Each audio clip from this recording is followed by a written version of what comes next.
Hi everyone. तो आज part 2 में हम पढ़ रहे हैं द मोस्ट इम्पॉर्टेंट थिंग्स जो इस चैप्टर में है, that is format of cash flow statement.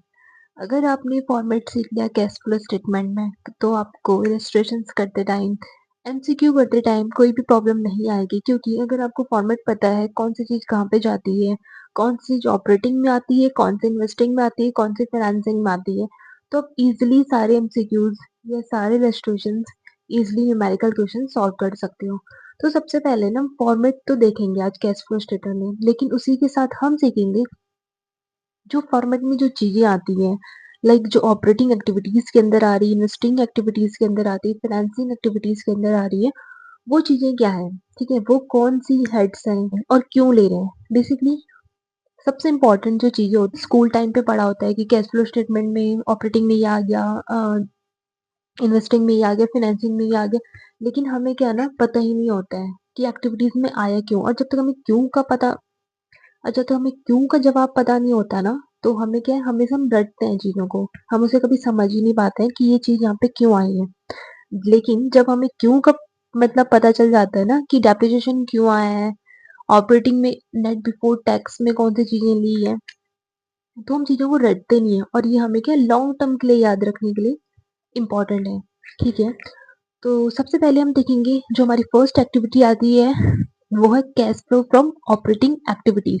तो जब भी हम कैश फ्लो ऑपरेटिंग एक्टिविटीज करते हैं, तो मैंने बताया था जो ऑपरेटिंग एक्टिविटीज होती है वो बिजनेस का क्या होता है, कोर एक्टिविटीज होता है। मतलब जिस चीज के लिए जो बिजनेस बनाया गया है, ठीक है, जो उसकी मेन एक्टिविटीज है, ठीक है, main source of generating generating activities है, वो हमारी कौन सी होती है, ऑपरेटिंग एक्टिविटीज।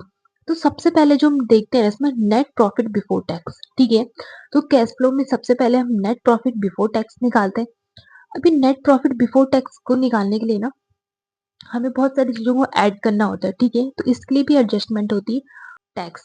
तो जो भी हम नेट प्रॉफिट बिफोर टैक्स निकालते हैं ना, तो उसके लिए हमें कुछ एडजस्टमेंट दी होती है, जिसमें हमें नेट प्रॉफिट में एडजस्ट करके उसके बाद जो हम निकालते हैं नेट प्रॉफिट बिफोर टैक्स। फिर बिफोर टैक्स के बाद जो हम ऑपरेटिंग एक्टिविटीज में एडजस्टमेंट करते हैं, ठीक है, क्या करते हैं, non cash and non operating items. मतलब अब इसमें नॉन कैश लिखा गया है, क्या लिखा गया है, नॉन कैश। तो हमें पता है कि जब हम कैश फ्लो स्टेटमेंट बनाते हैं तो हम इसमें कौन सी एक्टिविटीज और कौन से आइटम्स को इंक्लूड करते हैं, सिर्फ कैश वाले आइटम्स को, हम इसमें नॉन कैश आइटम्स को इंक्लूड नहीं करते हैं। एंड नॉन ऑपरेटिंग, अगर हम ऑपरेटिंग एक्टिविटीज बना रहे हैं तो हमें नॉन ऑपरेटिंग एक्टिविटीज इसमें लेना ही नहीं है, उन टर्म्स को भी हम क्या करें, हटा देते हैं। अब हम देखेंगे जो नॉन कैश आइटम्स होते हैं, जब हम 11th 12th में थे ना, तो हम सिर्फ नॉन कैश आइटम्स को, तभी हमें पता ही नहीं था, मोस्ट ऑफ द स्टूडेंट्स को पता होगा, लेकिन हमें उस टाइम पे ना सिर्फ रटते थे कि डेप्रिसिएशन होता है, प्रीमियम एक्सपेंसेस आ गया, ये आ गया, तो हमें पता ही नहीं होता था कि एक्चुअल में जो नॉन कैश आइटम्स होती है ना वो होती क्या है, क्यों, कैसे ये नॉन कैश आइटम्स है। ठीक है, तो मैं आपको बता रही हूँ जो नॉन कैश आइटम्स होती हैं, लाइक डेप्रिसिएशन, मतलब नॉन कैश आइटम्स वो आइटम्स होती है जिसमें हमें ना ही कुछ रिसीव होता है एंड ना ही उसमें हमें कुछ क्या पेमेंट होती है, ना उसमें हम कुछ पेमेंट करें। वो ऑटोमेटिकली क्या करती है, हमारी एसेट्स को, हमारी वैल्यू को क्या करती है, डिक्रीज करती है, फॉल डाउन करती है, हमारी वैल्यू को फॉल करती है। तो ये क्या होती है, ये होती है नॉन कैश आइटम। तो आई होप आपको पता चल गया कि नॉन कैश आइटम्स क्या होती हैं, जो ऑटोमेटिकली क्या होता है, जैसे डेप्रिसिएशन, अब किसी मशीनरी पर डेप्रिसिएशन लगा है तो उसमें हम कोई कैश तो नहीं दे रहे हैं ना ही हम पेड कर रहे हैं, लेकिन वो ऑटोमेटिकली क्या कर रहे हैं, फिक्स एसेट्स की वैल्यू को कर रहे हैं, डिक्रीज कर रहा है, इसलिए हम क्या करते हैं, डेप्रिसिएशन निकालते हैं। फिक्स एसेट में तो हम डेप्रिसिएशन निकालते हैं। अगर वही चीज अगर इंटेंजिबल एसेट्स है, लाइक गुडविल, पेटेंट वगैरह, ट्रेडमार्क, तो हम उसमें क्या निकालते हैं, एमोटाइजेशन। हमने पढ़ा था फिक्स एसेट्स के लिए हम डेप्रिसिएशन यूज करते हैं और इंटेंजिबल एसेट्स के लिए हम क्या करते हैं, एमोटाइजेशन का यूज करते हैं। तो जो भी चीज ऑटोमेटिकली हमारी डिक्रीज हो रही without paying cash and without receiving a cash, वो हमारी आइटम्स कौन सी होती है, नॉन कैश आइटम्स। तो इसमें हम क्या करते हैं, ऐड करते हैं depreciation, preliminary expenses, discount on issue of debenture, right of, goodwill, patent and trademarks, amortise. अब ये सारी चीजें ना आप देख सकते हैं, interest paid on short terms, इसमें ना इतनी सारी चीजें याद हमें होना थोड़ा मुश्किल होता है। ठीक है, स्टूडेंट्स के लिए ये इतना बड़ा फॉर्मेट, क्योंकि इसमें जो इन्वेस्टिंग और फाइनेंसिंग का जो पार्ट है ना वो इजी है, उसका फॉर्मेट सबको याद हो जाता है। तो इन एक्टिविटी को समझते हुए ना मैंने कुछ एक इजी वे टाइप का आपके लिए क्या बनाया, नोट्स बनाए। ठीक है, जो मैंने मतलब काफी टाइम पढ़ने के बाद ना मैंने समझी है चीजों को, तो मैंने उसको समझते हुए उस वे में याद करने की कोशिश करी है, ठीक है? तो जिससे क्या होगा, हमें लॉन्ग टर्म के लिए याद रहेंगे और हमें कॉन्सेप्ट का सबसे मेन बात है, हमें कॉन्सेप्ट पता होगा कि कौन-सी चीज़ें क्यों आ रही है, ठीक है? तो इसमें देखेंगे जो हमारी एडजस्टमेंट होती है non cash and non operating items, ठीक है? जो हम एडजस्ट करते हैं। अब क्या होता है ना, हमें कैश फ्लो में ना सिर्फ कैश वाली आइटम्स चाहिए होती है, सिर्फ क्या चाहिए होती है? कैश वाली आइटम चाहिए होती है। हमें नॉन कैश आइटम्स नहीं चाहिए होता है, ठीक है? हम सिर्फ कैश की बात करते हैं, ठीक है? एंड नॉन ऑपरेटिंग आइटम मतलब जो बिज़नेस से डायरेक्ट रेवेन्यू हमें क्या दे रहा है, जनरेट करके दे रहा है। अगर नॉन ऑपरेटिंग आइटम्स हैं जो, उसे हम क्या करते हैं, लेस, वो भी हमें नहीं चाहिए क्योंकि हम ऑपरेटिंग एक्टिविटी की बात कर रहे हैं। तो मैंने देखा जो हमारी डेप्रिसिएशन है, प्रीमियम एक्सपेंसेस है, गुडविल है, पेटेंट है, interest paid on short terms है, provision for doubtful debt, loss, ये सारी चीजें हम ना प्रॉफिट एंड लॉस के डेबिट साइड में यूज करते हैं। कहाँ करते हैं? डेबिट साइड में। अब इसका इसका एक ना पॉइंट भी है कि हम ये सारी चीजें क्या करते हैं कि प्रॉफिट प्रॉफिट एंड लॉस में हम डेबिट साइड करते हैं। हमने देखा होगा जब हम प्रॉफिट एंड लॉस बनाते हैं तो उसमें हम cash and non cash items दोनों ही आइटम्स लिखते हैं, ठीक है? इसमें सिर्फ कैश वाली आइटम्स नहीं लिखी जाती, इसमें दोनों आइटम्स लिखी जाती, कैश भी एंड नॉन कैश आइटम। तो हमारा ऐसा कुछ फॉर्मेट होता है प्रॉफिट एंड लॉस का, ये डेबिट साइड होती है, ये हमारी क्रेडिट साइड होती है। डेबिट साइड में क्या करते हैं, डेप्रिसिएशन लिखते हैं क्योंकि हमारा एक्सपेंस है और एक्सपेंस हमारा खर्चा है, तो सारे खर्चों को हम क्या करते हैं, हमने डेबिट साइड लिखते हैं। इंटरेस्ट अगर हम पेड करते हैं तो हम डेबिट लिखते हैं। Loss on sale of fix asset, ठीक है, हमें लॉस हो रहा है किसी चीज से तो उसे भी हम डेबिट करते हैं। हमारे प्रोविजन डाउटफुल डेब्ट से जो हमारी इंक्रीज होती है तो हम डेटर के साथ ऐड करके उन्हें भी यहाँ पे लिखते थे। अगर हमारी गुडविल राइट ऑफ हो रही तो उसे भी हम डेबिट साइड लिखते थे, ठीक है? और उसी का ठीक उल्टा हम क्या करते हैं, क्रेडिट साइड का लिखते हैं, जो हमारी इनकम्स होती है, like interest income, commission receive होता था, गेन हो रहा है, ठीक है? अगर हमारा प्रोविजन फॉर डाउटफुल डेट हमारा डिक्रीज हो रहा है, मतलब जो भी हमारी प्रॉफिट वाली चीज होती है वो हम क्रेडिट साइड लिखते थे, ठीक है? तो इसी की वजह से ना, इसी की वजह से हमारा क्या होता है, जो नेट, अब हम क्या, यहाँ पे क्या होता था कि जो भी हमारी डेबिट साइड वाली आइटम्स है ना, प्रॉफिट लॉस में जो भी हम प्रॉफिट लॉस में डेबिट साइड लिखते हैं ना, उन सबको हम यहाँ पे क्या कर देंगे, ऐड कर देंगे नॉन कैश आइटम्स के अंडर। अभी मैं बताऊंगी ऐड क्यों करें, ठीक है? तो हम क्या कर देंगे, इनको ऐड कर देते हैं। लाइक देख लो आप, इसमें डेप्रिसिएशन है, प्रीमियम एक्सपेंसेस है, discount on issue of debentures, right of, ठीक है, जो भी राइट ऑफ वाली चीज, इंटरेस्ट पेड कर रहे हैं, interest paid on short term, goodwill right of हो रही है, लॉस ऑन सेल, तो ये जितने भी हमारी प्रॉफिट लॉस में, लेकिन कौन सी आइटम, सिर्फ नॉन कैश वाली आइटम्स, कैश वाली आइटम्स नहीं, नॉन कैश वाली आइटम्स, ठीक है, उन सबको हम क्या कर देंगे, ऐड कर देंगे। एंड हम जो लेस करते हैं ना, वो हमारी नॉन कैश, अब जो भी हमारी यहाँ पे इनकम होती है प्रॉफिट लॉस में, हम जो भी क्रेडिट साइड लिखते थे ना, उसे हम लेस कर देंगे, उसे हम क्या कर देंगे, लेस कर देंगे, सिर्फ नॉन कैश आइटम्स वाली इनकम, ठीक है? जैसे interest income, dividend income, rental income, gain on sale of fix asset, decrease in provision for doubtful डेब्ट, ठीक है, जिसमें हमें क्या हो रहा है, कुछ भी चीजें रिसीव या पेमेंट नहीं हो रही, वो ऑटोमेटिकली हमारी क्या हो रही, बिजनेस में इफेक्ट कर रही है चीजें, ठीक है? तो वो सारी चीजें हम लेस कर देंगे। तो ये फॉर्मेट करना कितना इजी हो गया ना, कि जो भी हमारी नॉन कैश आइटम्स हमारी प्रॉफिट एंड लॉस में आती थी, उन्हें हम ऐड कर देंगे, और जो भी हमारी प्रॉफिट एंड लॉस में क्या होता है, क्रेडिट साइड होती है, हमने लेस कर देंगे। अब हम इसे ऐड और लेस क्यों कर रहे हैं, ठीक है? क्योंकि जब हम प्रॉफिट एंड लॉस बनाते हैं ना, या फिर हम नेट प्रॉफिट निकालते हैं, ठीक है, तो हमने क्या करा होगा, जो डेप्रिसिएशन है ना, उसे हमने क्या कर दिया, ऐड कर दिया, लॉस एंड सेल्स को हमने डेबिट कर, जिस वजह से क्या होगा कि हमारा नेट प्रॉफिट क्या होगा, डिक्रीज हो जाएगा। लेकिन अब हमें कैश फ्लो में तो सिर्फ कैश वाली आइटम्स दिखाने में, नॉन कैश आइटम्स तो दिखाने नहीं है। तो क्या होगा, जब हमें सिर्फ नॉन कैश वाली आइटम्स नहीं दिखानी है, तो हम क्या करेंगे, सिर्फ नॉन कैश आइटम्स वाली को ऐड करेंगे, ठीक है? हम उसे क्या करने, दोबारा ऐड कर देंगे, जिससे क्यों, क्योंकि हमारा इससे क्या होगा, हमारा प्रॉफिट कम हो गया होगा, ठीक है? तो जो हमने यहाँ पे प्रॉफिट लॉस हमने, जो हमारा नेट प्रॉफिट यहाँ पे हमने निकाला होगा, वो क्या कर, ऑटोमेटिकली कम आएगा, डिक्रीज आएगा। तो उसको बढ़ाने के लिए जो नॉन कैश आइटम्स हमने लेस करी थी ना, उनको दोबारा ऐड कर देंगे, ताकि हमारा क्या हो, इक्वल अमाउंट आ जाए, ठीक है? जिससे हमारे क्या एडजस्ट हो जाए सारी चीजें। और जो हमारे इनकम्स हैं, ठीक है, इससे क्या होगा, हमारी इनकम्स बढ़ गई। अब ये तो हमारी नॉन कैश आइटम्स वाली इनकम्स है, ठीक है, जो कैश फ्लो स्टेटमेंट में तो इनका कोई काम ही नहीं है, तो हम इनका क्या कर देंगे, लेस कर देंगे, क्योंकि इन्हें तो हमें तो सिर्फ कैश वाली आइटम्स चाहिए, नॉन कैश आइटम्स वाली तो हमें चाहिए नहीं। तो हम यहाँ पे क्या करते हैं, लेस कर देते हैं। तो इस वजह से हम क्या करते हैं, इन चीजों को ऐड करते हैं और इन चीजों को हम लेस कर देते हैं। क्योंकि हमारा इस वजह से हमारा क्या नेट प्रॉफिट में इंक्रीज आया होगा। जो हमने नेट प्रॉफिट यहाँ पे लिखा होगा, उसमें जब हमने यहाँ पे नेट प्रॉफिट निकाला है ना, उसमें हमने क्या करा होगा, non cash and cash items दोनों आइटम्स को हमने लिखा होगा, ठीक है? क्योंकि हम कैश फ्लो स्टेटमेंट बना रहे हैं, तो हमें सिर्फ कैश वाली आइटम्स लिखनी है। तो इसलिए हम जो नॉन कैश वाली आइटम्स होती है ना, वो हमने जो वहां पे लेस करी हुई नेट प्रॉफिट, उसे हम क्या करते हैं, उल्टा करके ऐड कर देते हैं और जो हमारी इनकम्स होती है ना, हमें क्या कर देते हैं, लेस करते हैं। तो आई होप आपको ये कॉन्सेप्ट समझ आएगा। अगर आपने ना ये वाला ऑपरेटिंग कैश फ्लोज फॉर्मेट अगर पूरा देख लिया ना, तो सच में आपको ना कोई भी एमसीक्यू इलस्ट्रेशन करते हुए कोई भी डिफिकल्ट नहीं, और आपको ना हमेशा पता होगा कि फॉर्मेट में क्यों आता है, क्योंकि हमेशा रटना लॉन्ग टर्म के लिए काम नहीं करती। हाँ, शॉर्ट टर्म में आप समझ लोगे डेप्रिसिएशन, लेकिन आपके पास एक अलग सा क्वेश्चन आएगा ना, तो लेकिन आपके पास एक अलग सा क्वेश्चन आ गया ना, तो कंफ्यूज हो जाएगी कौन सी आइटम्स, आप फिर आप याद करने लग जाओगे, ठीक है। लेकिन अगर आपको समझ आ गई ना चीजें कि क्यों आ रही, कैसे आ रही है, तो आप कभी नहीं भूलोगे इन चीजों को। और ये ऐसा फॉर्मेट ना आपको किसी भी वीडियो में कोई भी सॉल्व करके नहीं बताएगा। वो सारी ही चीजों में क्या सब आपको बताएंगे कि नॉन कैश आइटम्स क्या होती है, नॉन ऑपरेटिंग आइटम्स क्या होती है।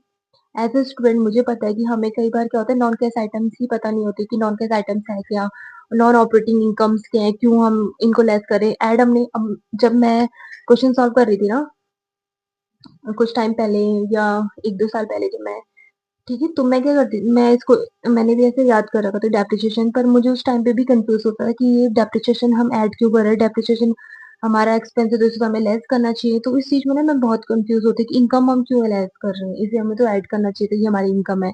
तो अब जाके मैंने जब ये चीजें हमने रिवाइज करी है और चीजों को समझा है ना, तो अब जाके मुझे पता चला कि क्यों चीजें ऐड हो रही, क्यों चीजें लेस हो रही। तो वही चीज मैं आपको बताने की कोशिश कर रही हूँ। तो आई होप आपको ये एक्टिविटीज और इजीली समझ आ रही होंगी। अगर आपको कहीं पे भी कंफ्यूजन है ना, तो आप मुझे कमेंट करके बता सकते हैं। नेक्स्ट, अब हमने क्या करा है, एडजस्टमेंट तो कर लिए, ठीक है। ऑपरेटिंग एक्टिविटीज थोड़ा लेंथी है, लेकिन एक बार अगर आपको समझ आ गया ना, तो आप इसको कभी नहीं भूलोगे, ठीक है। तो इसके बाद हमने एडजस्टमेंट कर ली। अब हम क्या निकालते हैं, operating profit before working capital and changes. और वर्किंग कैपिटल हमारी चेंजेस क्या होती है, current assets minus current liability, हमें पढ़ा है, ठीक है। Current assets minus current liability. अब हमारे कुछ करंट एसेट्स और करंट लाइबिलिटीज हैं, वो भी तो हमारे कैश फ्लो को इफेक्ट कर रही है, ठीक है। तो वो कैसे इफेक्ट करती है उन्हें देखते हैं। अब इसको मैं इजी वे में बताऊंगी, ठीक है। हम ऐड करते हैं decrease in current assets, add in decrease in current assets, increase in the current liability. हम ऐड करते हैं, लेस करते हैं, increase in current assets and decrease in current assets.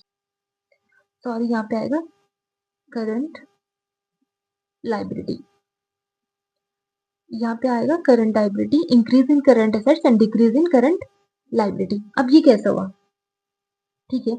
ये बोल रहा है, अब इसका ना जो एक नॉर्मल सा फंड है कि जो करंट एसेट ना, जो हमारा करंट लाइबिलिटी है ना, उसका तो सेम है कि अगर वो इंक्रीज हो रही है तो ऐड कर दो, अगर डिक्रीज हो रही है तो लेस कर दो। लेकिन करंट एसेट्स का ना इसका अपोजिट हो जाता है, अगर वो इंक्रीज हो रही है तो उसे हम लेस कर देंगे, और अगर वो डिक्रीज हो रही है तो उसे हम ऐड कर देंगे, ठीक है। बस यही यही चीजें ना, आप बस याद रख लो कि करंट लाइबिलिटीज का क्या है, सेम है। अगर वो बढ़ रही है तो उसे ऐड कर दो, अगर वो लेस हो रही है तो उसे लेस कर दो। लेकिन करंट एसेट्स का इसी का अपोजिट होगा, करंट एसेट्स अगर बढ़ रहे हैं तो उसे हम लेस कर देंगे, अगर डिक्रीज हो रहे हैं तो हम लेस कर देंगे। अब इसका भी है कि हमें क्यों, अब ये भी तो पता होना चाहिए ना कि करंट लाइबिलिटीज अगर इंक्रीज हो रही तो हमें क्यों ऐड करें, करंट एसेट्स सबसे ज्यादा तो करंट एसेट्स में होगा ना, अगर करंट एसेट्स अगर बढ़ रहे हैं तो हम उसे लेस क्यों कर रहे हैं, तो क्यों कर रहे हैं। अब डिक्रीज इन ऐड कर रहे हैं, डिक्रीज इन करंट एसेट्स, ठीक है। हमने क्या ऐड करा, करंट एसेट डिक्रीज, क्यों, क्योंकि अगर करंट एसेट्स हमारे पास है, और करंट एसेट्स की जो डिक्रीज कैसे हुआ, कैसे डिक्रीज हुआ, जब हमने उसको सेल करा होगा, अपने एसेट्स को क्या हमने सेल करा होगा, तो हमें इससे इनकम आई होगी ना, हमें कैश आया होगा, तो इसलिए हम इसको ऐड करा। इंक्रीज इन करंट लाइबिलिटी, ठीक है, ऐड कर हमने करंट लाइबिलिटी। अब करंट लाइबिलिटी हमारी कैसे बढ़ा, जब हमने बिजनेस में कुछ परचेज करा होगा, है ना, हमारी लाइबिलिटी कैसे बढ़ी, हमने कुछ लोन लिया होगा, ठीक है, हमने कुछ बोरो किया होगा, तो हमारे पास क्या कैश तो आया होगा ना, लेकिन हमने तो यही देखा है कि हमारे पास क्या आ रहा है क्या जा रहा है, ठीक है। पूरा ही कैश फ्लो किसका है, कैश बेसिस में। तो इसलिए हम इसको ऐड करते हैं। लेस क्यों करते, इंक्रीज इन करंट एसेट। अब करंट एसेट्स हमारे कैसे बढ़ेंगे, जब हम परचेज करेंगे। अब परचेज कर रहे हैं तो बिजनेस से कैश क्या हो रहा है, जा रहा है, तो इसलिए हम इसको लेस करते हैं। और decrease in current liability, less क्यों करते हैं, करंट लाइबिलिटी हमारी डिक्रीज कब होगी, जब हम क्या करेंगे, अपने जो क्रेडिटर्स उनको पेमेंट करेंगे, ठीक है। हमारे ट्रेड्स पेबल जो होंगे हमारे कम होंगे, तो हमारा क्या होगा, जब हमारे कम होंगे तो हमारे से कैश क्या हो रहा है, जा रहा है, और अगर बिजनेस से कैश जा रहा है तो वो क्या करेगा, लेस करेगा। तो आई होप आपको ये भी समझ आएगा वर्किंग कैपिटल चेंजेस। नेक्स्ट इसमें cash generated from operating operations. अब आपके पास क्या हो, ऑपरेटिंग, जो आपने कैश जनरेट कर लिया ऑपरेशन से, ये सारा जनरेट करने के बाद जो आपको आइटम्स आती है, उसमें आपको ना बस एक एडजस्टमेंट और करनी है, लेस इनकम टैक्स पेड, ठीक है। क्या करना है आपको, इनकम टैक्स को क्या कर देना है, लेस कर देना, क्योंकि जो भी हम नेट प्रॉफिट निकाला ना, उसमें हम नेट इनकम टैक्स को क्या करते हैं, लेस करते हैं एट द एंड में, ठीक है। अब इसकी एडजस्टमेंट को भी ना हम आगे पढ़ेंगे कैसे, इसमें इसमें भी एडजस्टमेंट होती है, तो उन एडजस्टमेंट को हम बाद में पढ़ेंगे क्योंकि अगर मैं आपको पहले एडजस्टमेंट समझाती तो आपको शायद समझ नहीं आती कि कौन सी चीजें कहाँ पे आ रही है, लेकिन अब आपको पता चल रही है कि इनकम टैक्स हमारा यहाँ पे है, तो जब हम एडजस्टमेंट पढ़ेंगे ना तो आपके माइंड में क्लिक होगी, वो ऑपरेटिंग एक्टिविटीज का पार्ट है, आपको पता होगा ऑपरेटिंग एक्टिविटीज में कहाँ पे आती है, तो आपको पता चलेगा एडजस्टमेंट कहाँ पे और कैसे हो रही है। ठीक है, इन लास्ट हम क्या, अब हम क्या निकाल लेते हैं, नेट कैश फ्रॉम और यूज इन ऑपरेटिंग एक्टिविटीज।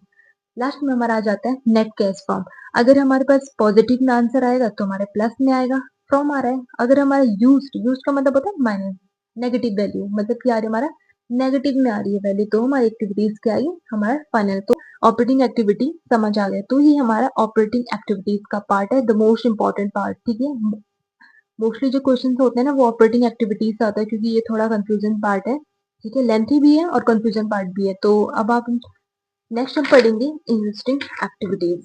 अब हमारे पास है cash flows from investing activities. Investing activities में हमने क्या देखा था, जब हम क्या करें फिक्स एसेट्स को परचेज कर रहे हैं, ठीक है, जब हम क्या करें इन्वेस्ट कर रहे हैं कहीं पे, ठीक है, नॉन करंट इन्वेस्टमेंट के लिए कर रहे हैं, फिक्स एसेट्स के लिए हम जो इन्वेस्टमेंट कर रहे हैं वो हम चीजें किस में देखते हैं, इन्वेस्टिंग। ये सबसे इजी पार्ट है, इन्वेस्टिंग एक्टिविटीज ना सबसे इजी है तीनों एक्टिविटीज में। ठीक है, तो इसमें क्या आता है, सिर्फ सेल और परचेज देखना होता है हमें। Proceed from sale of property, हम अब जहाँ पे सेल आ गया ना, समझ आपने सेल करी तो आपके पास पैसा आ रहा है, तो ये क्या है हमारा प्लस, सॉरी ये हमारा क्या है प्लस पॉइंट है। ठीक है, हमारे पास पैसा आ रहा है तो ये ऐड हो जाती है हमारी।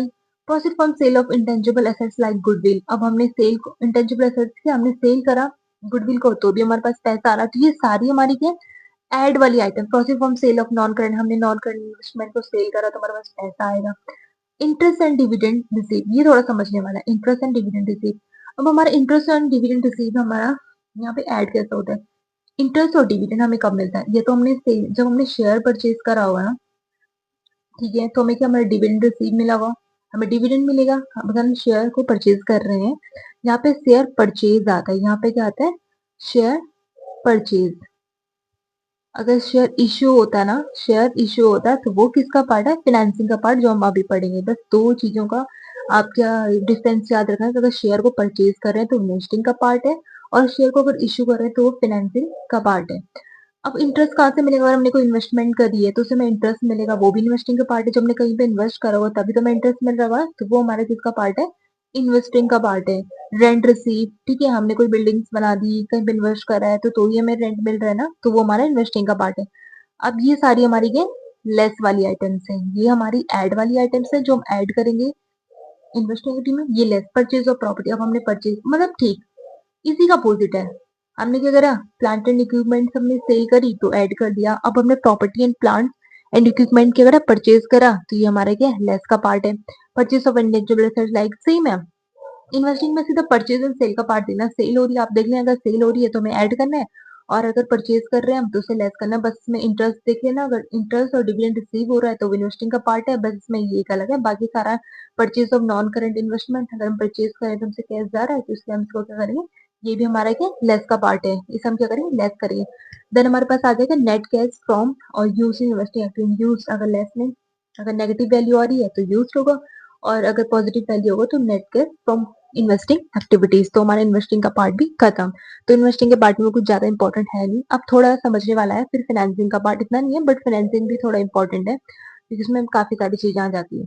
Proceed from issue of share and debenture, ये हमने पढ़ा था। अगर हम अभी हमने मैंने बताया था, अगर हम शेयर को इशू कर रहे हैं, डिवेंचर इशू कर रहे हैं, तो वो किसका पार्ट है, फाइनेंसिंग का पार्ट। ठीक है, वो किसका पार्ट है, फाइनेंसिंग का पार्ट। तो इशू हम शेयर करा तो ये हमारे पास कैश आएगा ना, तो हमारी ये पॉजिटिव वैल्यू है।